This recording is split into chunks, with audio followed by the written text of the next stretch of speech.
Guys, I want you all to stand up for a second. I want to tell you guys something. I am so proud of you guys this year. I couldn't be more proud of a sales force. I've never had the pleasure of leading this kind of group in my life. It's literally unbelievable. What you guys did last year was with the same amount of people, and you increased your business 33%.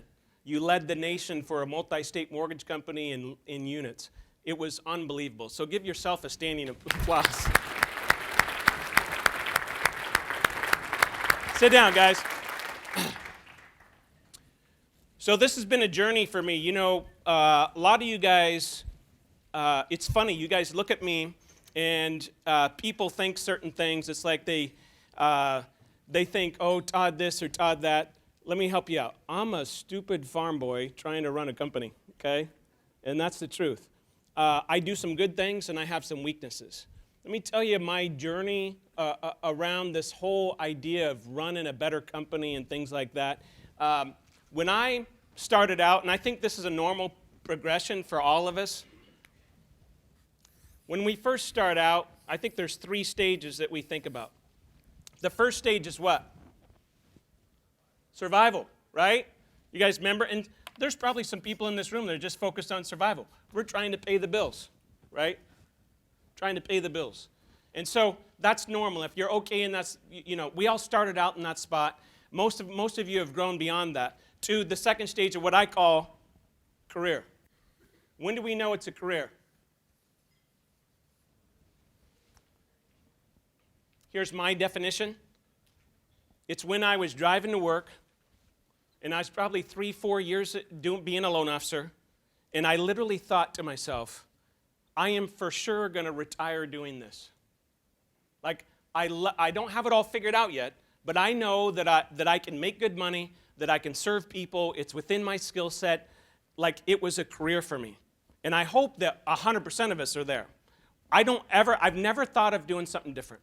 I've never thought of, you know, owning some restaurants or, you know, quitting the mortgage business. Even during the worst, like when Fannie was going out of business and all that, I was thinking, okay, I'm not sure what to do, but I know I've got to figure it out, okay? It never entered my mind that I would do something else. So I was 100% committed to the career. I think a couple months ago, for me, it became this. Purpose. You know, why are we really doing this? What is the purpose? For me, it's to change an industry. Does that mean we have to be some big, huge behemoth company?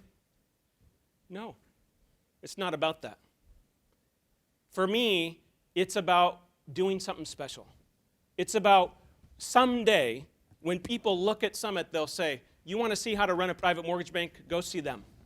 They've got it figured out. Now, we're a long ways from that. Let me tell you the biggest mistake that I think I've made. You guys ever watch The Prophet? Okay.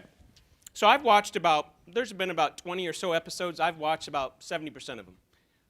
He talks about 3 things. What are they? People, process, product. Great job. About 70% of the time, what is he focused on? Process. Like when you really watch the show, that's really what he focuses on. So for me, this is my biggest, I don't have a lot of regrets, but I regret not focusing on this more. And we're going to fix it. So I'll give you some examples. When you look at our sales process, it's pretty damn good. Like, I don't think anyone beats us there. Now, a lot of you guys are new to team, you know, and so when we teach leadership classes or how to do a team, all that stuff, it's teaching you how to be better leaders and run a team, but the information is there, okay? And we're getting really, really good at it, okay? So yes, there's a long way to go. Someone asked, Linus was in the corporate office, he says, he saw some visual and he says, do you think we'll ever get someday to doing 10 loans a month per loan officer? What do you think my answer was? Yeah. Now, I don't know the timeline, guys, but I know we'll get there, okay? And so for me, running a business is about purpose.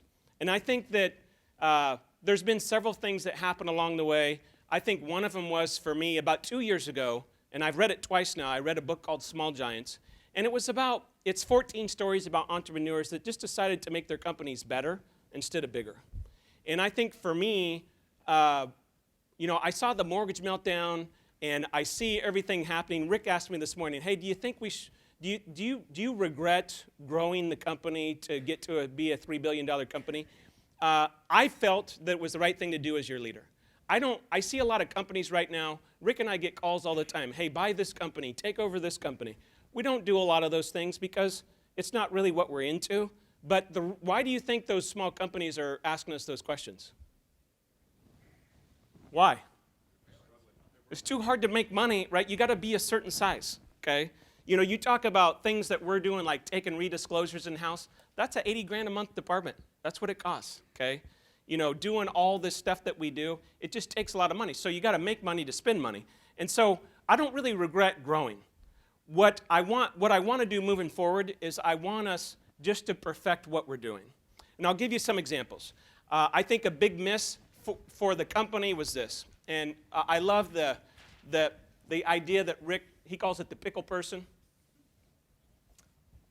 So if you look at a branch ops manager, okay? All of our branches have some sort of ops manager. Now, sometimes in a smaller branch, this person carries a pipeline, but someone's got to be in charge of the details, okay? And we set up underwriting pods, okay? Been a game changer for us. Guess what we forgot? Docs and funding. Or as we're renaming that department, the closing department. So you're going to see us make some changes to process so that you have one person at Mothership that is responsible for docs and funding. That includes CDs, that includes docs, that includes funding. So you look at that, and the reason I criticize myself around process is because when should have this been done? Like, I don't know, 15 years ago, right? I don't know, right? But that's stupid because this person, all of the loan officers go to this person, all the loan managers go to this person, they have morning meetings. That way, when this 15-minute pod call comes on, they're all in unison.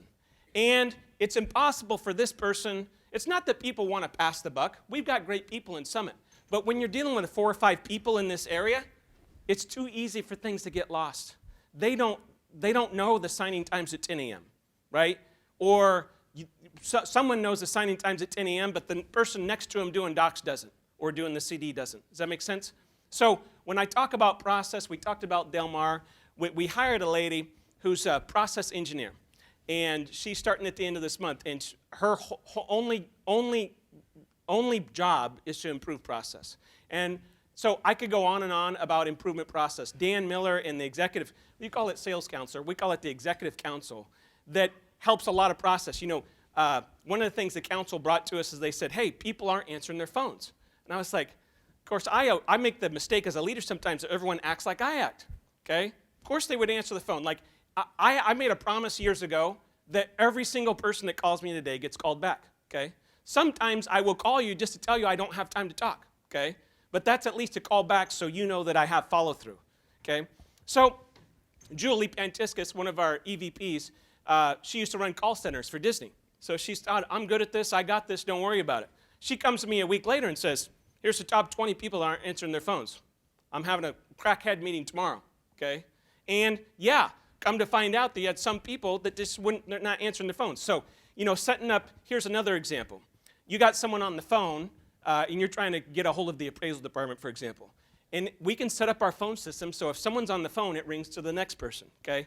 That's an example of poor process that I'm talking about. So having that really dialed in this year is our big focus. Does that make sense? So guys, it's not, when I look at business, I'm okay with making mistakes, but what's not okay? Repeating the same mistake, okay? We've suffered from poor process for years. It ends today. I'm telling you, we're diving into this so hard I can't tell you. It is just the number one thing that we're focused on at Mothership. So now, what kind of expectations do I have for you and for Mothership? Super high, right? So it's one of those things where I don't care what it takes, it's gonna happen, okay? It's okay to have super high expectations because if we don't have those high expectations of ourselves, what's gonna happen to the business? We're just gonna be like everybody else. We'll just be okay, okay? We'll just be okay. And that's not good enough. Like, why would, if we're purpose-driven, If your leader is telling you that we're purpose-driven, why wouldn't we just be purpose-driven? It's like Marcus is talking about growing next year. I don't care if we grow at all next year because I know you'll grow. Does that make sense? Listen, guys, we added 3 or 4 loan officers net this year and grew $1 billion. $1 billion. That's a whole mortgage bank, guys. That's what you did. That's why I'm honored when I said clap for yourselves. That's what I mean. You did it. You brought it home last year. That's what that was all about. Can I have my first slide up here? Let me go through some slides. I'm trying to fit a lot in. Here's the 3 things that we care about most next year. Number 1, my loan officers make more money. Now listen, you can say whatever you want. You guys are pretty darn happy when you're having your best years ever, okay? So that's what this is about. That's what coaching's about. That's what working on. That's what the builder division about. That's what all that stuff is about, okay? How can we as a team be more productive? Secondly is close on time. Chris is going to cover this, a new process we have for closing loans on time. The operations manager is going to tell us every single time in Encompass, did that loan in the borrower's and realtor's eyes, or borrower's and referral account's eyes, did that loan close on time? And did it close smooth? I will be publishing a report every single month, and we will see what that looks like every single month. Because just judging by the close of escrow date, we can't do it. Why? It changes about 33% of the time. We track it, okay? So a loan looks like it closed late, but it didn't because they actually have an extension, right? So the ops manager would tell us that kind of information. So when we publish that and we go to the bottom and we'll see people, if most branches are closing 97% on time and smooth, and then you've got the outliers, what can we focus on? The outliers. We don't have that information today, and that's stupid. Again, poor process, okay? Number 3 is close smoothly. Why is that important? Rick told me a story the other day. He had a deal. We took over, had been at 2 or 3 other lenders. We took on the loan and closed it in 30 days. The actual closing at the table didn't go smooth. The builder calls him and bitches him out. And he's like, wait, wasn't that the deal 3 other lenders? He says, yeah, but I'm upset. Okay? So, of course, we got to apologize because that's the right thing to do. But the truth is, all they care about is the end. And as a team, we've got to rally behind this. Okay? I believe that about 70% of the stress in this business comes from not closing on time or not closing smooth. I don't think there's a lot of stress beyond that. Like you have your loan partners acting out or your whatever. There's issues that happen, but that's about 30%. About 70% is the actual loan closing on time and closing smooth. So that's our focus next year. Those 3 things, nothing else.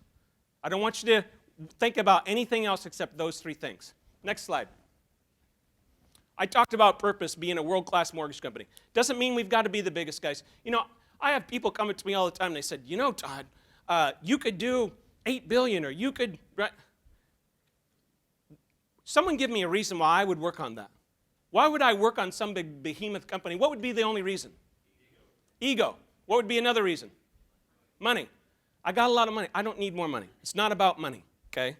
So that's part of that purpose. Like one of the things we tell you, we want you guys to get to $2 million in personal savings. Why do we message that? Because that's when you get to purpose. I wish I could stand up here and say, oh, I'm very purpose-driven and I was dirt poor and worried about buying groceries. But that's not, if I can't do that, I don't think you can do it either, okay? Maybe some people can. I've seen people do it. I haven't seen 100% commission salespeople do it. I haven't seen entrepreneurs do it. So it's about being more purpose-driven, okay?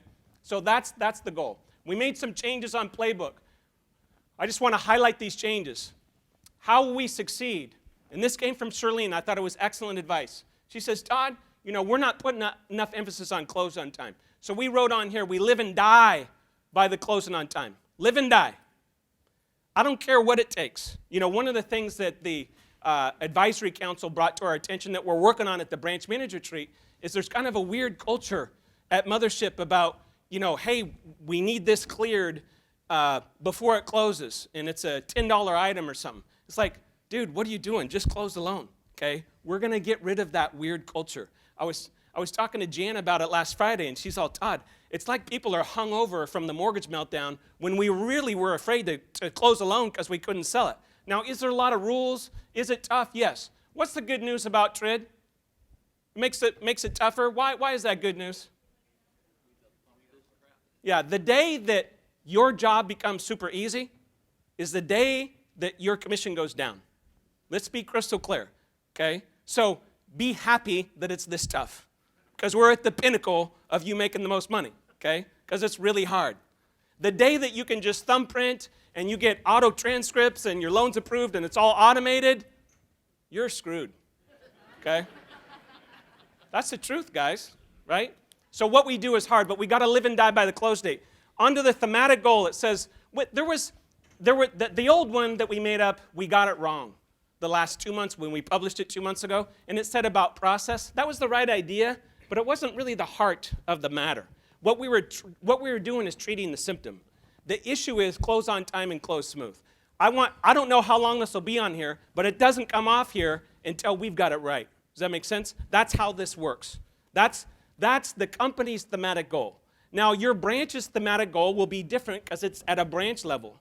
Your personal team thematic goal will be different than your branches. So understand how this works. We got to be in unison. But a loan team, their thematic goal might be, I got to close 10 loans a month next year, okay? That would be a good thematic goal for somebody. So yours is not supposed to mirror the company's. This is what the company overall is working on. You're buying into that so that we can execute at a higher level. So close on time and close smooth. The bottom boxes, the couple of them changed. Excellence in execution. It says 5 projects to improve process defined by our branch managers, okay? So that's coming from the executive council. They're already doing some great things, so that's very exciting.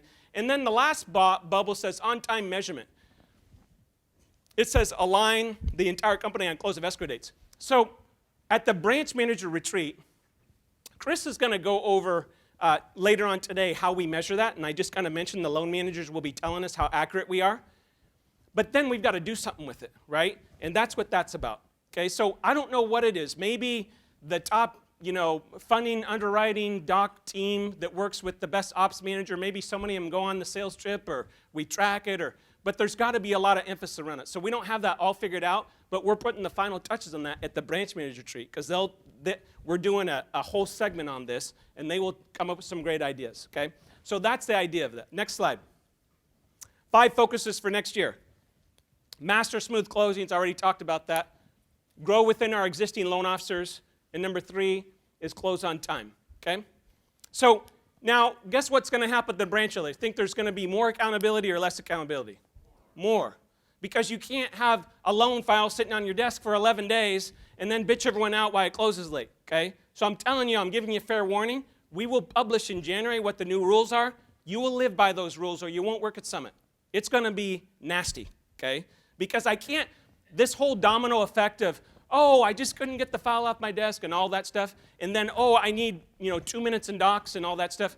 We've got to come together as a team and say, hey, what are our agreements? What are our agreements, okay? And let's honor all of our agreements from top to bottom. Does that make sense? Okay, next. What we did great this year. Growth within our existing branches. We talked about that. Higher quality loan officers. Guys, you guys are the best sales force literally of a private mortgage banker that I know. There's smaller mortgage bankers that do more units per loan officer, but not this size company, okay? Nothing close. And lead the nation in loans closed per loan officer. Next. This is what you guys did, and I'm sure Rick will talk about this. Percentage of loan officers coached, 81%, are in some sort of coaching. Sometimes that's 12 steps, it's summit coaching or core coaching.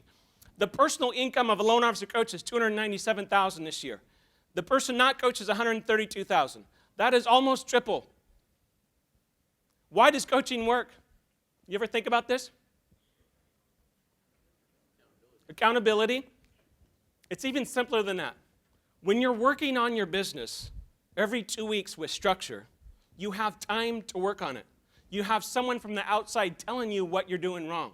So it's not really rocket science, guys. I know it's rocket science to some of you. I've been doing it 15 years in the core. It's not rocket science. It's just, oh my God, that's a blind spot. I didn't know that I wasn't doing my Tuesday update calls, or I didn't know that I wasn't calling on any whales the last month, okay? It's just basic things. It's not really rocket science. It's structured time, okay? It's no different than anything else. If you don't have structure around it, like people say, well, I want to work out, but if you don't have any structure around that, you're not going to work out, right? So it's not rocket science. It's just very basic.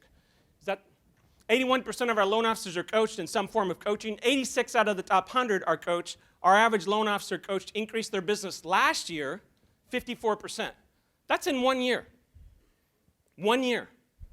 So what you guys are doing is amazing. That's, I hope those numbers sink in because it's crazy, okay? Next slide. Okay, so guys, I got a couple quick things I'm going to do, and then Rick's going to come up. I want you to write down 3 things around business planning. I thought it was more important that I take my 30 minutes and talk about some of those issues than do business planning. Business planning is in your book. It's literally writing down what you did this year and what we're going to do next year. I want all of you guys, because I didn't do it in this segment, who do I want you to do it with? Branch manager, okay? So I meant to do a draft today, but I felt that this talk was more important. But don't think that doesn't mean business planning is not important, okay? I want you to go ahead and fill out those slides, maybe later on today, in your room, on the airplane. You'll have to do your business plan a few times. But I want to give you 3 tips to business planning. Number 1, I want you to get your team involved. A lot of you guys are going off-site quarterly with your team to review your numbers, review your playbook, review your goals. I want you to continue doing that. If you're not doing that, start it. You can go to a restaurant for 3 hours with your team. Say it's just you and a loan partner 1. Great. Go to a restaurant, do some business planning, okay? Get your team involved.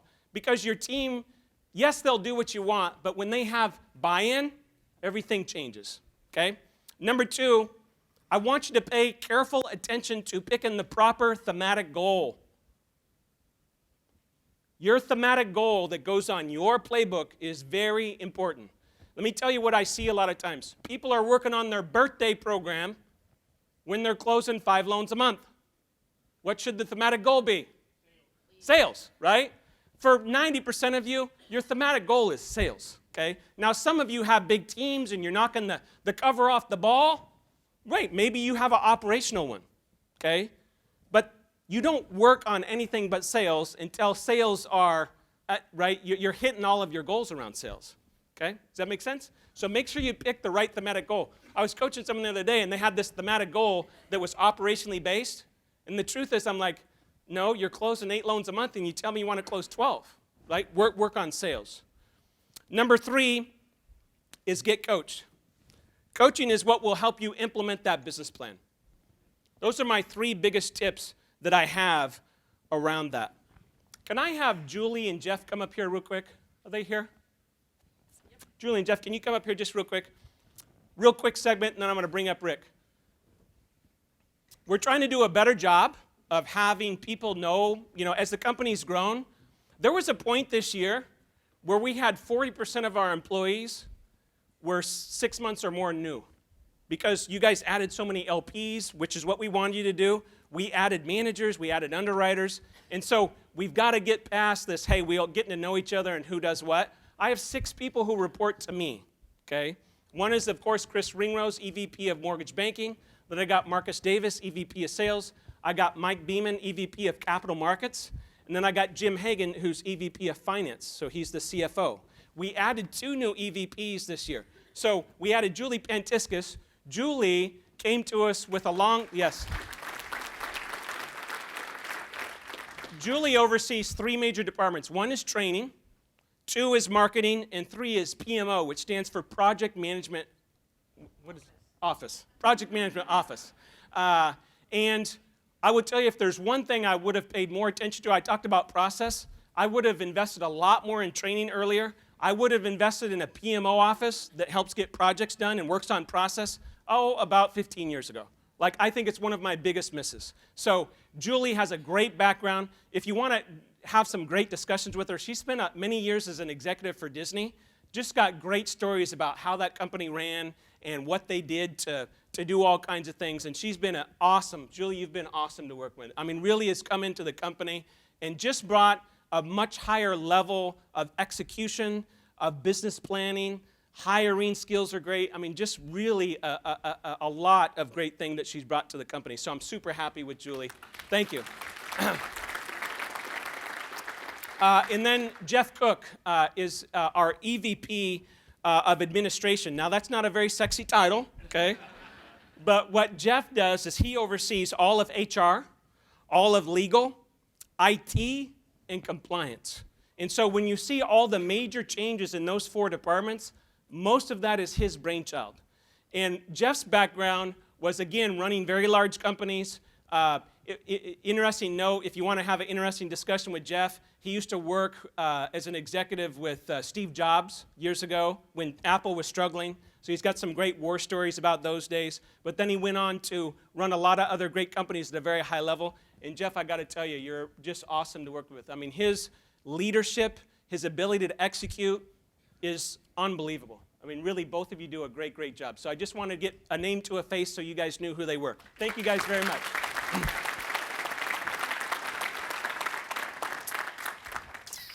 Guys, it's fun to bring in new team members into your group. I tell you a story just so you know I model what I tell you. Sometimes I'll be talking to you and you'll need a loan partner. And if I really think your sales skills are that high and you can bring in the business, I'll tell you to hire 2. Because a lot of times one doesn't work out. And I say, look, if they both work out, you'll fill the gap, won't you? But if one doesn't work out and one stays and is a superstar, you're good. And because if you hire one person and that one person doesn't work out, then you may have a gap for 4 or 5 months between the training time and finding the person and all that stuff. So we were super aggressive in hiring. With Julie and Jeff, we did that. You know, I came to the EVP meeting one day, and we were in final decision point, hiring one or the other, and I came to him and I said, let's just hire both, right? And just like you do, my team was like, really? You know, double capacity when we only think we need one person? I'm like, yeah. Well, it worked out because they're both great. So that's awesome. I'm going to bring up Rick Ruby here. I'll tell you a quick story. Obviously, Rick and I own the core together. And when he came to me about 1.5 years ago and said, hey, I would like some ownership in Summit. I think I can really make a difference. I said, great. What are you going to do for it? And he looks at me like, are you serious right now? I've been your mentor for 17 years. We run core together. You want me to do more? And I said, yeah. And so the deal that we struck was that he would come in and he would form Summit Coaching and mirror the core model. Let me tell you about the core. We had, at our last core event, we had 103 people sign up for coaching. They want to pay us $2,500 a month to coach. Guess how many we're taking? 0. We already have a line of people in a sub-coaching program called 1.5 that are already filling the 10 spots that we're firing 10 clients and hiring 10. And those people some of those 1.5s are moving up, but none of those 103 are getting into coaching. The reason that we're doing that is to model purpose. Because the core doesn't need, we coach 353 people privately right now. So to have the opportunity to come into Summit Coaching, and sometimes we feel like we're begging you for us to coach you, frankly pisses us off. Okay? I'm like, are these people knuckleheads? Like we just turned away $3 million in coaching fees so that we have capacity to coach Summit people, right? So I want you to get super aggressive with this. And I think the theme of Summit is to change people's lives. I will tell you, Rick, where are you at? Ricky, come on up here. Ricky is changing people's lives through this coaching program. It's obvious by the results. So Rick, thank you for supporting us. You do an awesome job.